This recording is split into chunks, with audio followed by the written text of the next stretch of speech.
என்ன கொண்டு போய் போலீஸ் ஸ்டேஷன்ல நிறுத்தி எல்லாருக்கும் முன்னாடி பதில் சொல்ல வச்சுட்டாலே. அப்பா ப்ளீஸ் பா, அப்பா அழாதீங்கப்பா. சுரேஷ் போலீஸா இருந்ததால நாங்க தப்பிச்சோம்.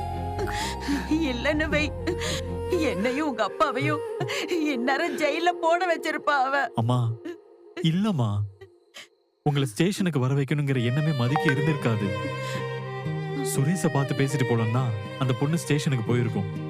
இன்ஸ்பெக்டர் தலையிட்டதால பிரச்சனை வேற மாதிரி போயிருக்குமா?